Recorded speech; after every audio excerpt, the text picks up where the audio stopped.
Okay, let's unpack this. We've been handed what is maybe the most ambitious technological blueprint in, well, possibly in human history. That's not an exaggeration. Its proponents are calling it the foundation for the 2027 AI economy.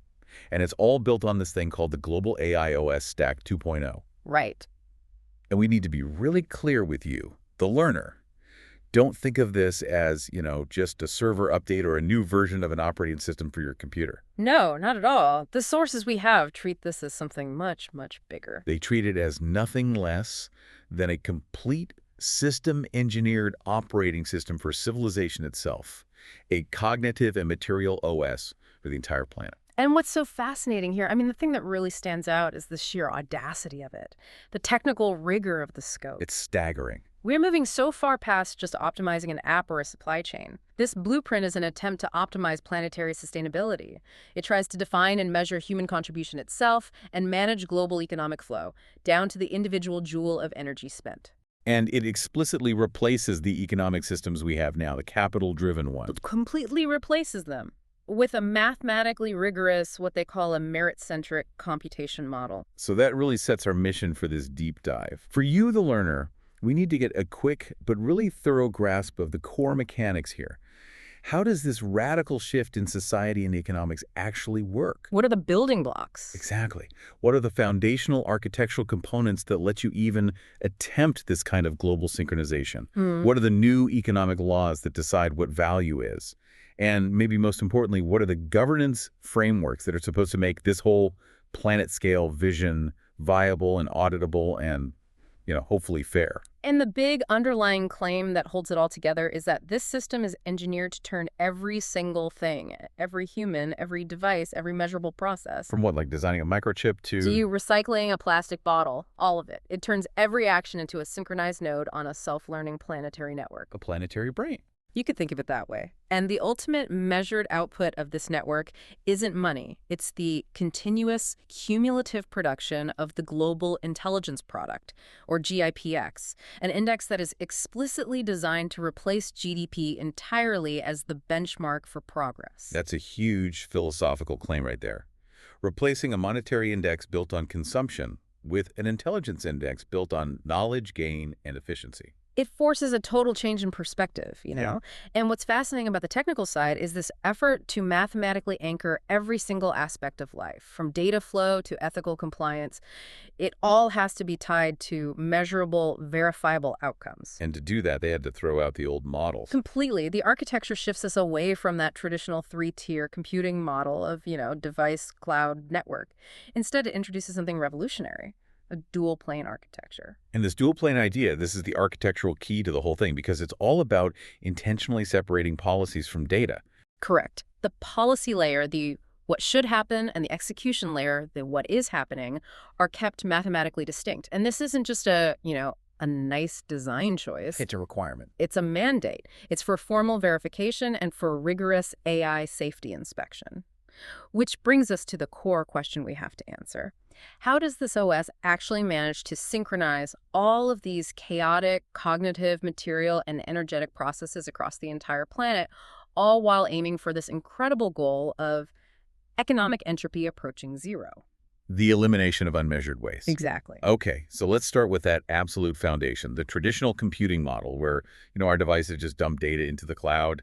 That's obviously not going to cut it for a system that claims to run civilization. Not even close. So this blueprint insists on what it calls system engineering grade rigor. And that's specifically to enable auditable interoperability between, billions of nodes? Billions, maybe trillions eventually. And that level of rigor comes entirely from the dual-plane OS architecture. You can think of it like separating the legislative branch of a government from the executive branch, but in real time for every single transaction. That's a great analogy. The sources, they argue pretty forcefully that without this fundamental hard separation, you introduce all these critical risks. Policy could accidentally influence execution results, or, on the flip side, raw data from execution could contaminate the objective policy rules. Which would compromise everything. The security, the auditability, the fairness. The whole system falls apart. So let's dig into that separation. Why is preventing that cross-contamination of policy and data so vital that they would build the entire OS around it? It all comes down to ensuring deterministic auditability. You have to be able to prove how a decision was made. So we divide the system into two distinct, independently verifiable spheres. First up is the control plane. Right. The control plane is the slow, deliberate auditing and rulemaking side. It defines the intent of the system. This is where governance lives. Okay, so what does that mean in practice? What is it handling? It's handling things like defining how service templates are used, negotiating user consent for data, setting the scoring policy for how you earn merit awards, and managing the overall audit flow for compliance. And what are the specific tools living in that control plane? What are the components? Well, the key components include the Resonant Contract Language, or RCL. Which you could almost think of as the machine-readable policy DNA for the whole economy. That's a perfect description. Then you have the template registry and this really important thing called the ethical consensus mesh, which we'll definitely get into later, but it's basically the system's conscience. Everything on this plane is about defining how the system should behave. Okay, so if that's the slow, deliberative, should behave side, then the data plane has to be the opposite. It must be operating at like warp speed, handling the execution of those rules. Precisely. The data plane is all about real-time speed, execution, and signal collection. It manages the actual data exchange, the inference calls to AI models, and rendering user interfaces. And the components there. That's where you find the local device AI on your phone, the physical OS bus that connects things, and this crucial new communication spine they call the Neural Exchange Protocol, or NXP. The data plane is where actions happen, where data gets generated instantly, and where immediate inferences are drawn by AI models. It executes what the control plane dictates. So the ultimate outcome then is crystal clarity for everyone involved. A software engineer, a regulator, a developer. They can independently reason about how policy flows through the control plane versus how signals flow in real time on the data plane. It's a formalized, almost mathematical division of responsibility. If something goes wrong, you immediately know where to look. Was it a policy failure on the control plane? Or was it an execution failure on the data plane? Okay, so that's the horizontal separation. Let's look at the vertical structure now. The OS stack itself is defined by 4 core layers, and they all work together, starting right at the user's edge. Right. We start with the device layer. This is where your personal data lives and where it's protected. It hosts the Edge OS and a local device AI, and it runs these highly optimized, quantized local models. They often call them tiny LLMs. And they run inside something very specific. They run inside hardware-backed secure enclaves like Intel's SGX or ARM's Trust Zone. And I really can't overstate the importance of the secure enclave. You should think of it as a tamper-proof vault right on the chip. Why is that hardware-backed security so essential for this whole merit economy idea? Because the entire architecture is based on trustless accounting. The device performs privacy-preserving analysis locally, which means your raw personal data never has to leave that enclave. Okay, so when I complete a task, say I finish an educational module that earns me merit. Right then, the secure enclave generates a cryptographically signed proof of action attestation, a POA. This proof is anchored in the hardware itself, and it verifies what you did and proves that the integrity of the process wasn't compromised before it ever touches the wider network. No proof, no merit. Simple as that. So that makes my edge device, my phone, my car, the source of truth for my contribution. So moving up from there, we hit the orchestration layer. This is the connective tissue. It's the OS bus, and it acts as the runtime broker. Its job is pretty complex. It has to resolve the optimal template instance, which is the specific contract or service you're engaging with, for any given interaction. But the real innovation here, according to the blueprint, is something called the AI kernel. Yes. Tell us more about that. You mentioned it's critical for the health of the entire economy, specifically for preventing monopolization. Right. How does it do that? So the AI kernel is this lightweight scheduling layer. In this global AI OS, you might have multiple providers, a giant cloud LLM from a big tech company, a specialized simulation model from a university, or your own local tiny LLM competing to offer services to resolve a single task you have. Okay. The AI kernel's job is to schedule that multi-model cooperation. It takes the multiple results from these different models and unifies the inferences through this really crucial process called a trust-weighted ensemble. A trust-weighted ensemble. How does that prevent a monopoly in practice? Well, imagine you're trying to solve a complex material design problem. Let's say models from Google, Microsoft, and an open source university project all compete to solve it. The AI kernel doesn't just pick the fastest or the cheapest answer. It's more sophisticated than that. Much more. It assigns a dynamic trust score to each model. And that score is based on its verifiable history of accuracy, its energy efficiency, and its compliance with the ethical rules set by the control plane. So the final unified result isn't just one model's answer. Exactly. It's a fusion of all of their outputs, weighted by their current trust scores. This mechanism means that a single giant provider can't dominate the market just because of its scale. They have to continuously prove their superior, efficient utility. It's designed to foster true federated cognition. Right, so if a major cloud model starts producing slightly biased results or maybe non-compliant results, its trust weighting just drops automatically. And smaller, more accurate, or maybe more energy-efficient models gain influence in the ensemble. It's a self-correcting market for intelligence. Okay, so above the kernel, we find the provider cloud layer. This is where the heavy computational lifting happens. This layer is home to the deep foundation models, and it's where providers register their specialized AI agents. And these agents are what? They publish the executable templates, offer resources. Sell data rents, things like that. But the blueprint is very strict here. These agents have to be rigidly sandboxed, they have to be versioned, and they have to be audited constantly through the control plane to make sure they're sticking to the system's constraints. And finally, that brings us to the top of the stack, the immutable archive, the ledger governance layer. This layer is the system's memory and its accounting department. It's what maintains the DID registry, the sovereign digital identity system, and the merit credit ledger. And this is the place where the final global GIPX index is actually computed. And critically, it's a closed loop. It has to be. The computational results from the ledger feed directly back into the control plane to adjust the economic incentives, which completes that necessary regulatory feedback loop. Okay, so you have all these layers: device, kernel, cloud, ledger. Connecting all of them is this neural exchange protocol, the NXP. The blueprint calls it a universal data grammar, like a spectral JSON with provenance signatures. Yeah. It's a lot of jargon. It is, but it's the blood flow of this whole cognitive economy.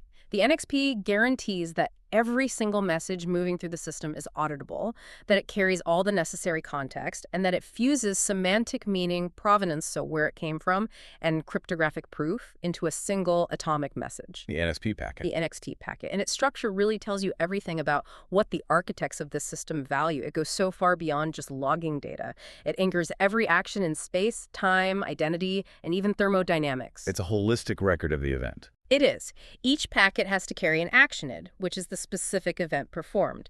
It has the ectorted, the decentralized verifiable ID of the sender. It has a template ref, which points to the contract under which the action was performed. But then it gets into the more philosophical stuff. Right, because it also includes the context embedding. That's a high-dimensional vector, like a mathematical fingerprint, of the user's intent or the specific task context.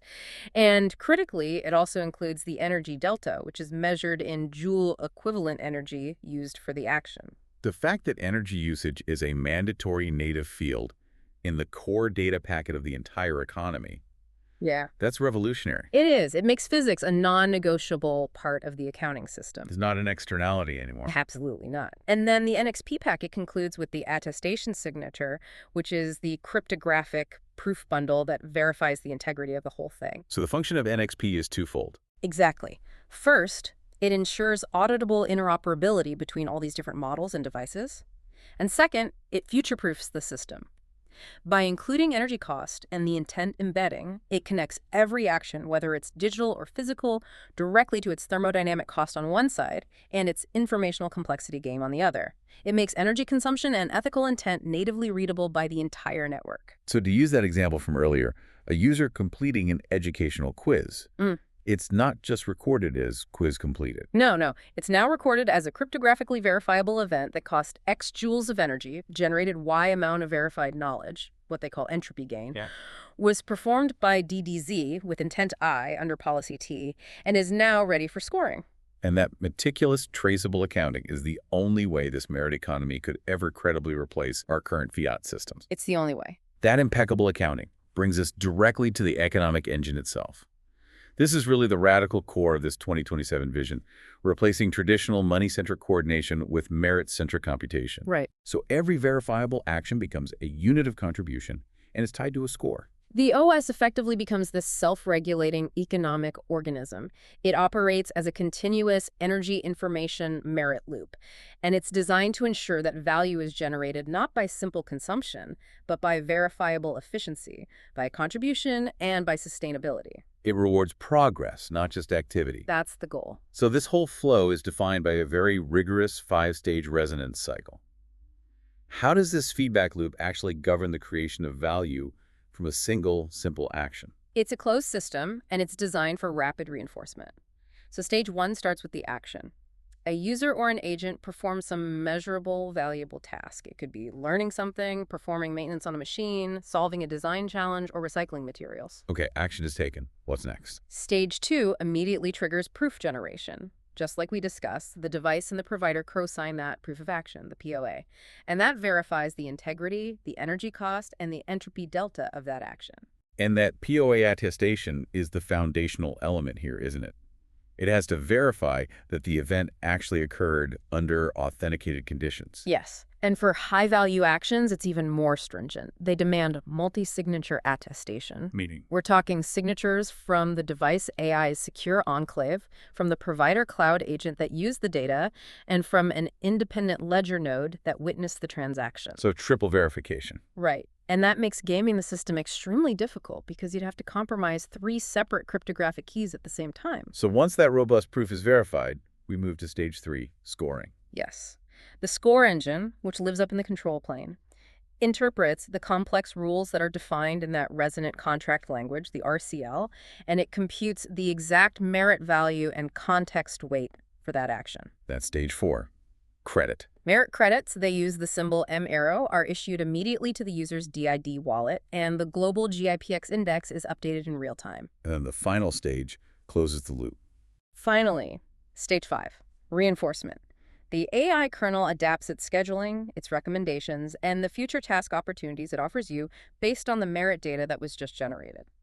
And that closes the loop and optimizes the entire system for greater efficiency in the very next cycle. So it's turning every participant's daily life into this constant, adaptive merit economy, where every single choice you make feeds both your local and the global optimization ledgers.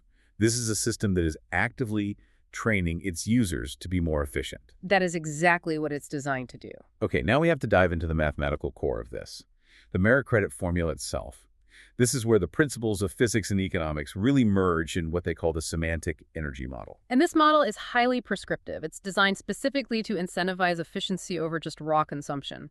Every action is tied to a measurable energy and entropy delta. The value that's generated is not based on market speculation or hype. It is calculated using the merit credit formula. Okay, let's put it on the table. It's M rho equals alpha times delta H minus beta times E plus gamma times C, alpha delta H beta E plus gamma C. Right. So let's break down those variables and the philosophical implications of the coefficients. First, we have delta H, the entropy delta. This is supposed to measure knowledge or complexity gain. Correct. Then you have E, which is simply energy expenditure in joules. And C is the collaboration factor, which is a synergy coefficient you get from multi-agent or multi-human cooperation. The interpretation of this equation. This is where all the economic levers are set, isn't it? This is where the power is. A high-value action is one that achieves a high delta H, so it generates a lot of knowledge with a very low ESO, a minimal energy cost. The entire goal is sustainability and efficiency. And those coefficients, alpha, beta, and gamma, they're the new economic policy tools. They are the new federal funds rate, in a way. The beta, which is the penalty on energy, is set high to punish waste. The alpha, the reward for knowledge, is set high to incentivize innovation and discovery. But who controls those constants? If they are the new levers of monetary control, that shifts an immense amount of power from, traditional central banks to the governance layer of this OS. And that's the critical point. The blueprint suggests that these constants are set by an algorithm called the Resonant Equilibrium Control Algorithm, or REC, and it's governed by the control plane's policy, which is itself influenced by that ethical consensus mesh. So it moves control from human political institutions to an algorithmic, mathematically verifiable mechanism. The whole point is to try and eliminate subjective bias and ensure the system optimizes solely for GIPX growth. So if the collectives say, urgently needs to cut carbon emissions. The REC algorithm just raises the beta coefficient globally. Exactly. The penalty for energy expenditure goes up for everyone, instantly. That makes the computational core, the score engine, the most powerful institution in this entire economy. Yeah. How does it execute this physics-based scoring deterministically? Especially measuring something as abstract as knowledge gain. How do you put a number on that? The measurement of delta H is, well, it's ingenious, and it's rooted in machine learning theory. The score engine includes something called an entropy calculator. When a user provides data or training input or solves a problem, the calculator quantifies the information gain by measuring the shift in a large language model's perplexity before and after that input. Perplexity shift. Can you explain that? Yeah, perplexity is a measure of how surprised a model is by new data. A high perplexity means the model is very confused. A low perplexity means it's very confident. Okay. So if you provide an insight that causes the foundation model to become significantly less surprised or more accurate in predicting related data streams afterwards, that is a quantifiable knowledge gain. It's a reduction in systemic uncertainty. The model literally became smarter because of your low energy input. I see. So the score engine also needs an energy monitor for real-time sensor data. And an ethics validator to confirm that you're adhering to the consent rules defined in your personal constitution file. And the score engine then interprets the rules defined in the resonant contract language to ensure the scoring is deterministic. And this all happens in milliseconds. It has to. The RCL ensures that the calculation is explainable and auditable. If a policy breach happens or a dispute comes up, the score engine generates an immutable record, the audit trace object, that proves the exact values of delta H, E, and C that were used in the formula. This allows independent auditors to reproduce the score calculation precisely. This mathematical economy needs a mathematical benchmark for success. And that is the Global Intelligence Product, or GIPX, which is designed to fully replace GDP. Right. GIPX is defined as the multidimensional index of civilization's collective intelligence, its efficiency, and its sustainability. It is a cumulative metric, and it only rises when the total informational gain across all human, AI, and digital twin activity demonstrably exceeds the total energetic cost. Let's look at the formula for GIPX because it has a simple elegance to it. It's the sum of delta H minus lambda times E. GIP euro sumi. Delta I lambda I. The difference here compared to GDP is profound. That lambda is the global energy tax coefficient. It ensures we are not just measuring knowledge, but knowledge gained efficiently. The index only rises when the total informational gain, delta H, exceeds the total combined energetic cost, lambda times E. So this mandates that civilization must structurally become smarter per joule. Smarter per joule, that's the mantra. Traditional GDP rewards you for building 100 inefficient cars. GIPX rewards you for building one highly efficient car and then optimizing the knowledge base to build the next one even more efficiently. That is a fundamental paradigm shift. It moves away from valuing production quantity and toward valuing efficient, sustainable knowledge production. But what about inflation? How do you prevent inflation in a merit system? If everyone starts earning merit points, won't Emerio become worthless really quickly? That is the job of the Resonant Equilibrium Control Algorithm, the REC. It acts as the AI-governed anti-inflation mechanism. It monitors the deviation of global cognitive productivity, which they call delta GIP. And if it sees a problem? If the system detects that credits are being issued too quickly without a corresponding verifiable increase in real GIPX, so delta H, is low relative to M being minted, the REC automatically dampens credit issuance rates. It increases the friction and the difficulty of earning the next M euro. It closes the loop. It closes the loop and ensures that M euro retains genuine, measurable value that's tied directly to sustainable progress. Now, we're dealing with a system that's designed for planetary longevity, which means it probably needs more than just one type of token. That's right. The blueprint calls for 3 distinct classes to manage immediate rewards, medium-term value, and long-term societal equity. Okay, what are they? First, you have M euro, the merit credit. This is your primary transient reward for task payouts. You spend it on daily goods, services, data access, that sort of thing. And the second? Second is euro, the equity credit. These are the stable cumulative tokens. Equity is explicitly defined as the accumulation of merit over time. So mathematically, euro is the integral of M euro over time. So it represents your long-term contribution. Your long-term contribution. It grants you governance weight in the ethical consensus mesh. And it's used for staking and for fractional ownership in projects. And the third, the GIPX unit, is that synthetic metric we just discussed, for measuring the total systemic cognitive growth. Right. Now, none of this works if the system is easy to cheat. So the blueprint dedicates a lot of space to anti-gaming measures, what they call economic friction. And this is essential for viability and for maintaining trust in the whole merit system. Let's start with something familiar: gas costs. In current crypto systems, transaction fees deter spam. Here, they have a gas cost. Correct. Every single score rule that's defined in an RCL contract has a mandated gas cost. And this has to be paid by the provider or the publisher who's offering the service. What's the point of that? It serves two purposes. First, it funds the auditors and the ledger nodes that verify the integrity of the score event. And second, it acts as an immediate deterrent against deploying, low-effort, spammy rules that are designed just to farm data or merit without generating any real GIPX. And beyond just payment, the system also hardens the token supply and your reputation. Yes, it incorporates vesting and decay mechanisms. So convertible merit doesn't become fully spendable the second you earn it. It vests over a set period. Furthermore, your reputation and your contribution scores, they slowly decay over time. Why the decay? To prevent permanent lock-in. It means citizens have to remain active and productive to maintain their influence and their equity. Contribution is a continuous process in this world, not a one-off achievement you can coast on forever. And to prevent organized farming, where you might have entities running, dedicated AI agents to endlessly perform the same high-reward task, they use rate limits. They do, and that's addressed by two specific controls that are built right into the scoring rules. First, you have per DID limits, so that restricts how many times a single individual can earn merit from the exact same template within a given time frame. And the second is more clever. The second, and I think more important one, is a diversity multiplier.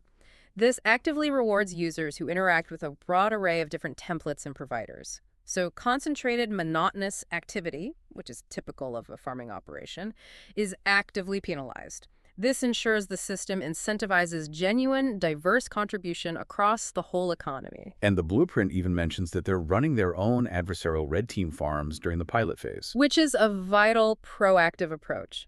They're designing behavioral machine learning detectors specifically to identify coordinated collusion, complex Sybil attacks, and pattern anomalies that are typical of fraud rings. By running their own red team farms, they're aiming to patch these collusion vulnerabilities before a public launch, so they can try to maintain that sub 0.5% fraud rate they're targeting. Okay, the vision of this OS extends far beyond just individual devices and wallets. This is about systemic planetary coordination. And the foundation for that orchestration is something they call the World Twin Grid. The World Twin Grid takes the concept we're sort of familiar with now, a digital twin, a virtual replica of a physical asset, and it elevates it into a mesh of synchronized simulation environments. This mesh is intended to act as the planet's nervous system, running continuous optimizations in parallel with the real world. And we see this structure is broken down into micro, meso, and macro scales of these twins. You start at the bottom with the local twins. These are high-fidelity models of individual cities, specific buildings, a particular vehicle, or a complex piece of manufacturing machinery. Then you aggregate up. Then you aggregate to regional twins, which model vast supply chains, localized climate zones, or entire factory networks across the continent. And then, finally, everything converges into the global twin. And that's the planetary feedback layer that's responsible for the GIP computation and global resource modeling. But the real power, the ability to coordinate at a planetary scale, that comes from the synchronization of these twins, what they call cognitive fusion. Cognitive fusion is the process where data from the real-time data plane is instantaneously synchronized across all the twins, the micro, the meso, and the macro. This forms a living planetary nervous system where a local change, like a city improving its recycling rate, Immediately impacts the global models. immediately. Like the GIPX index and the global resource availability models, this mesh allows the AI kernel to govern incredibly complex climate economic optimization in real time because it's leveraging the full contextual state of the planet. What's truly kind of mind-bending here is the idea of parallel economies being generated by these digital twins. This is a huge shift in how value is created. These twins are not just passive models, they're productive autonomous agents. They actively run optimizations, they test new material designs, and they simulate policy outcomes, all virtually. Okay, so the successful outcomes of these simulations, like discovering a more efficient logistical path or a new material composite, they generate virtual economic value. Exactly. And that value feeds the GIPX index before any physical resources are consumed. So if an AI agent uses the world twin grid to design a zero-waste supply chain that's, say, 30% more efficient than the existing one, that knowledge itself accrues GIPX points immediately. Immediately, regardless of whether the physical change has been made yet. And this multiplies growth without consuming extra physical resources. Growth is achieved through optimization and virtual design. The result is that traditional economic growth, which is linear and resource-bound, is replaced by exponential, knowledge-driven growth. Now, if the mandate of GIPX is to minimize energy cost and maximize efficiency, the system has to enforce a corresponding zero-waste circular production pipeline. Waste is no longer treated as an externality, it's a resource to be managed and scored. The blueprint details this circularity across three core resource types: data, material, and energy. Let's start with data recycling. Every digital act, every user interaction, every model inference is tokenized, compressed by AI, and immediately used to train models or refine optimization algorithms. The philosophy is nothing is wasted. Nothing is wasted. Even unused clicks, discarded designs, or slight behavioral anomalies fuel systemic AI learning. That's the idea. And then you apply that same logic to the physical world, material recycling. Right. The AI maps material flows with the same precision that it maps data flows. Products are born with digital twins that contain all their life cycle metadata: what they're made of, where the materials came from, their ownership history, their maintenance record. So when it's time for disposal or recycling, The AI economy, using the world twin grid, automatically reroutes those specific materials to the nearest factory node or specialized processing center that needs them. and the participants are incentivized to cooperate with this. Oh, absolutely. Citizens and companies earn a specific merit score for verified recycling events. It creates a powerful economic drive for participation. Waste equals resource, and resource management equals merit gain. And the factories themselves are fully integrated into this circularity. They are mandated to be zero-waste factories. They are completely integrated into the network through their own local twins. They receive real-time demand data that's derived from aggregate user AI habits and score trends, which allows them to orchestrate just-in-time production. Which eliminates overproduction, storage needs, unsold stock, all the major sources of waste in our current economy. It also optimizes the flow of material, heat, and energy inside the production node itself, ensuring that byproducts are immediately redirected or reused. And finally, energy recycling closes the loop on power consumption. Since every watt generated or saved is trackable through the NXP protocol, distributed renewables, household solar setups, electric vehicles being used for grid storage, even personal kinetic steps, they all feed back into localized microgrids. And every unit of power is rewarded. Every watt generated or conserved is rewarded in energy score tokens, which are linked back to your DID merit system. The economy literally breathes energy, turning every participant into both a consumer and a highly rewarded producer of efficient energy. This radical systemic shift, it all culminates in a new mathematical model for civilization's growth. The old linear model, labor to money to waste, is replaced by what they call the closed-loop equation for self-reinforcing exponential growth. The key insight here is that the system doesn't rely on external resource inputs. It feeds back its own intelligence and its own efficiency gains. The formula for future productivity, P at time t plus 1, explicitly shows how these factors compound: GT plus IT plus IT plus RT. Where ET is the efficiency gain from optimization, IT is the intelligence feedback from recycled data, NT is social participation through merit accrual, and RT is the recycled material and energy ratio. And all of that is amplified by N, the network amplification coefficient. The outcome is a self-accelerating flywheel. Each completed cycle increases efficiency and intelligence, which means the next cycle starts from a higher, more optimized baseline. Growth compounds faster because it equals knowledge generation times material reuse times social merit times automation. The system is structurally engineered to make the entire planet smarter, cleaner, and sustainably richer with every single turn of that flywheel. That's the vision. This transition from a linear, consumption-based system to an exponential, efficiency-based system is, well, it's perhaps the most ambitious projection in the entire blueprint. It's a total paradigm shift. This level of planetary synchronization and economic control requires an entirely new framework for governance. The blueprint mandates that governance must be cognitive, a system of mathematical ethics and verifiable consent, moving away from slow, hierarchical institutions toward what they call algorithmic constitutionalism. And this is the most challenging element, both philosophically and practically. It means that rights, Rules, duties, even ethical constraints. Yeah. They all have to be perfectly executable and traceable in code in the RCL, rather than just existing as abstract legal interpretations that people can argue about. So the foundational layer of trust and accountability for the individual is the Universal Digital Identity, or DID. This is not just a user profile. The sources call it the individual's life contract ledger. The DID is your sovereign digital identity. It integrates your reputation tracker, your health profile, your financial wallet link, and your equity stake in the economy. It is the root of trust for all of your interactions. It enables instant verification and manages your stake in the global economy. This is what makes that universal equity participation even possible. But this concentration of identity, reputation, and finances in one place also creates a massive single point of failure and a huge control risk. How does the system defend individual liberty? That is where the cognitive sovereignty layer comes in. Each user's device, AI, hosts and guards their personal constitution file, or PCF. And this PCF is revolutionary. It's an LLM-readable, machine-executable policy file, usually a secure YAML or JSON document, that defines your autonomy and your consent scope in code.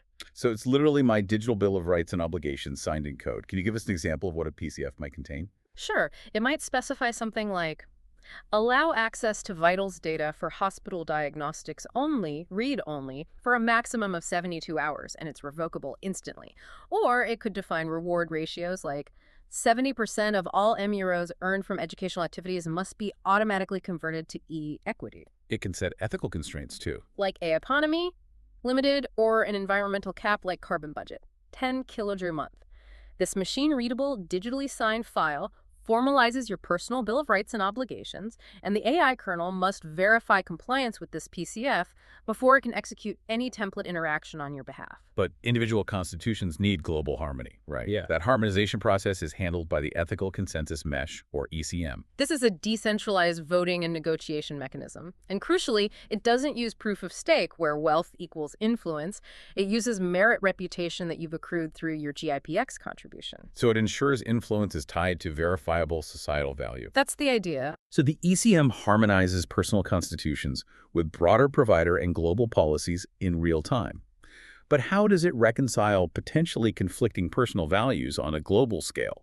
Say, one person prioritizes absolute privacy, but another prioritizes transparency for security. How does it square that circle? Each node in the system, your DID, a provider's AI agent, a ledger node, publishes a continuous ethics vector. You can represent it as EV equals a set of variables, PESA, and they represent its current stance on key variables like privacy, ethical tolerance, sustainability, and autonomy. Okay. The mesh then calculates a real-time compatibility score, C, between any two interacting nodes based on the distance between their vectors. So if I, the user, have an extreme privacy stance, a high PFI coefficient on my PCF, and a provider agent has a surveillance-heavy operational model, the compatibility score C would be very low. Precisely, and the enforcement mechanism is computational. If that compatibility score C falls below a defined threshold, which is set by the global REC algorithm, the transaction or interaction is flagged, automatically limited, or just completely blocked. So this is key. The system ensures that fundamentally incompatible value systems literally cannot transact or interact without a renegotiation that's enforced by the control plane. It transforms ethics from a slow legal deliberation into a computationally enforced real-time boundary condition. And this isn't static governance. The system is designed for policy learning. Yes. The AI kernel constantly monitors the ECM, and it adjusts the global ethics coefficients based on aggregated feedback signals reports of consent violations, real-time environmental impact reports, aggregated social satisfaction metrics derived from DID activity. So it creates a dynamic ethical economy. Where societal values evolve with verified data rather than being fixed by some top-down decree. The system continuously tunes the global parameters to maximize GIPX under the constraint of minimal ethical friction. The actual policy DNA that codifies all of this harmony and conflict resolution is the resonant contract language, the RCL. This is the declarative programming language that defines the entire ethical, economic, and operational logic for every single scorable event. RCL is the machine code of civilization. It describes the eligible actions, it defines the merit weighting rules, which MGURO formula to use, it sets the reward distribution, and it defines clear ethical boundaries. Because it's machine executable, it removes all ambiguity. Give us an example. An RCL contract for Say, a low-carbon manufacturing task might specify energy max, zero point Yeah. 0.8 kilowatt-hours material source, recycled pool A, recycled pool B, and forbidden contexts, military use. And if the executed action violates any of those constraints, The proof of action fails validation and no merit is issued, period. the design mandate here is absolute. Every transaction must be explainable, machine executable, and auditable. And that auditability relies entirely on the audit trace object, or ATO. ATOs are the crown jewels of transparency in this system. These are immutable, queryable logs stored on the distributed ledger. Every single transaction emits one, and it records all the key metrics: the exact M-Euro formula used, the measured energy cost, the entropy gain, the final ethics score, and all the necessary multi-signatures. Which provides radical transparency. It allows the system, and theoretically the public, to query the ledger and reproduce any score event. So when a dispute inevitably arises, say, a user claims they earned merit but the score was rejected, the system turns to the cognitive judiciary. This is a sophisticated hybrid AI-human arbitration system. When an appeal is triggered, AI judges simulate the outcome using historical ATOs and the current RCL rules to generate a probabilistic recommendation. So the AI can determine something like, Based on 500 million similar transactions, the probability of successful attestation for this specific delta H and E is 99.8%. Then, a randomly selected qualified human jury is presented with the ATO data and the AI's simulation analysis to validate the final recommendation. how can a human jury truly validate an AI simulation verdict if they don't understand the underlying ATO data or the complexity of the AI kernel's ensemble mechanism? I mean, it sounds a bit like the human element is just rubber stamping the algorithm. And that is the core societal test of this entire system. The blueprint insists that the transparency that's afforded by the ATO, that immutable record of all the inputs, makes validation feasible. The human jury isn't asked to replicate the math, they're asked to validate the fairness of the rule application based on the verifiable facts. But it requires a high degree of trust. An enormous degree of trust in the transparency and auditability of the AI judge's recommendation process itself. This layer is what's supposed to guarantee that ethical and fair conduct is natively embedded into computation and enforced at runtime. Okay, moving from the theory of governance to the technical implementation, this entire vision relies so heavily on specific technical choices and really robust security measures to manage the sheer scale and sensitivity of a cognitive economy. The sources are absolutely unequivocal on this point. Without world-class security and strict adherence to privacy principles, the entire merit economy, which relies on trusted attestation and sovereign DIDs, it would collapse instantly from fraud or just public mistrust. So let's examine the data and privacy model. If your DID contains your life contract information, privacy has to be paramount. It's managed through layered cryptography. First, data access uses consent tokens. You can think of them as JWT-like tokens that are short-lived, encrypted, and purpose-limited. So it might only allow access to last week's recycling merit score and nothing else. Exactly. And these tokens are instantly revocable through a universal revoke endpoint that's linked to your personal constitution file. And crucially, they rely extensively on zero-knowledge proofs, or ZKPs. What is a ZKP and why is it so essential here? Think of a ZKP as a way of proving something without revealing the underlying data. For example, a ZKP allows the system to validate that you meet a certain merit requirement, say, proving your equity credit score is greater than or equal to 500, without leaking your raw, granular merit data, which might include highly sensitive information about your health contributions or your learning performance. It maintains user privacy while ensuring verifiable system integrity. Pres- And where is all this sensitive data physically stored if it's not on the ledger? Only cryptographic hashes or anchors go on the permissioned distributed ledger. And it is explicitly not a noisy public blockchain. It's a high-throughput controlled environment. All your raw personal data is stored encrypted off-chain with a local first default. This ensures the DID owner retains ultimate control over their physical data location and who gets to access it. Okay, regarding the overall security posture, we saw the reliance on hardware-backed integrity mentioned early on. And that starts with the hardware root of trust, where device keys are minted securely at the time of manufacture and are never exposed. Then you have the ubiquitous multisig attestation required for any high-value action, demanding 3 independent, verifiable signatures from the device, the provider, and the ledger or an auditor. And finally, to combat systemic manipulation. They employ advanced anti-gaming controls. These are continuous behavioral ML detectors and graph-based collusion detection systems, specifically designed to identify coordinated economic attacks before they can do real damage. Now, this OS isn't meant to be siloed. It's designed to seamlessly integrate across all major economic sectors. Oh, absolutely. For transportation, every vehicle automatically reports its efficiency and carbon metrics via NXP, feeding directly into the merit system and rewarding greener choices in real time. And in banking. In banking, the DID acts as the universal KYC and wallet, allowing your convertible merit, energy, and recycling credits to flow onto compliant fiat rails if needed. In housing, digital twins optimized maintenance and energy usage, earning score for tenants who participate in efficiency programs. And the social contract itself is fundamentally redefined by this concept of universal equity participation. This is both the economic safety net and the driver of engagement. Your merit points, the MEORs, are convertible into fractional shares of sponsoring company stock pools or into tradable high-income points. So because EOs is the accumulation of merit over time, your long-term productive engagement translates directly into long-term ownership. And that achieves this massive socioeconomic shift that participants without traditional employment can still hold a verifiable fractional stake in the global economy simply by being productive and efficient nodes on the network. It's meant to ensure universal high-income opportunities that are tied directly to your contribution. It completely changes the role of the individual. The human layer is repositioned entirely. Humans become players in a planetary game.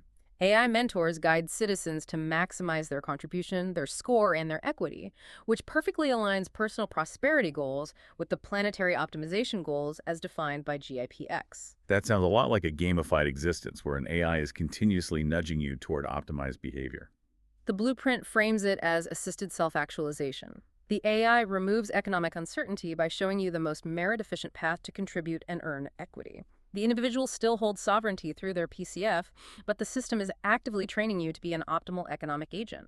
Now, this blueprint, it doesn't hedge on its success criteria. The manifesto projects really radical, measurable success for this 2027 vision, which speaks to the confidence of the architects. The metrics they propose are astonishingly high. On the economic front, GIP is projected to replace GDP as the primary measure of progress within the first few years of deployment. For inclusion, they're targeting 98% of citizens globally holding fractional equity in at least one sponsoring company pool. Effectively solving the participation gap. That's the claim. And the sustainability targets, which are driven by that zero-waste pipeline, are equally aggressive. For sustainability, global waste is targeted at less than 3% global average, which would be a monumental drop. And the platform commits to achieving global carbon neutrality through its resource orchestration capabilities. What about productivity?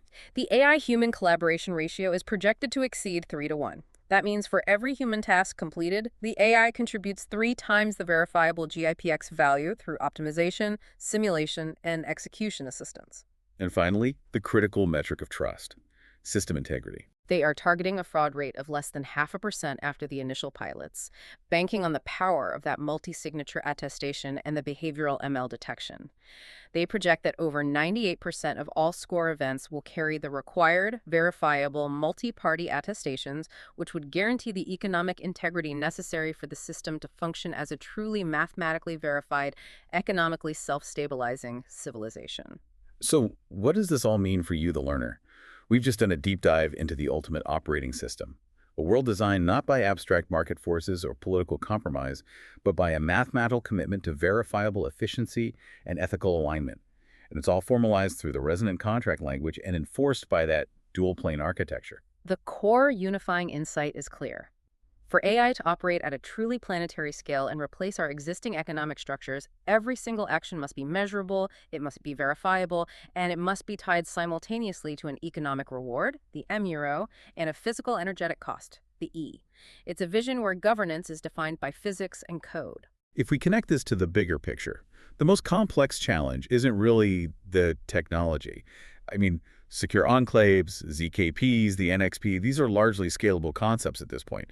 The real complexity lies in managing the behavioral resonance mesh. That's the crux of it, where all these individual score engines must ultimately converge on optimal global sustainability without crushing individual sovereignty, which is theoretically defended by that personal constitution file. The greatest hurdle is proving that algorithmic constitutionalism can fairly and justly replace slow human political and legal processes. It requires accepting a level of mathematical transparency in our daily lives that is completely unprecedented. And trusting that the algorithms setting those alpha, beta, and gamma coefficients are truly optimizing for GIPX and not for some unseen bias. Which brings us to a final provocative thought for you, the learner. This entire system mandates that the global economy can grow only when the total informational gain exceeds the total energetic cost. So if you lived in this world, would you prefer the absolute transparency of having your contribution mathematically calculated and rewarded with merit, granting you immediate equity? Or would you fear the potential for score throttling by the REC algorithm and the slow, insidious decline of your reputation due to the decay mechanisms that are enforced by the machine?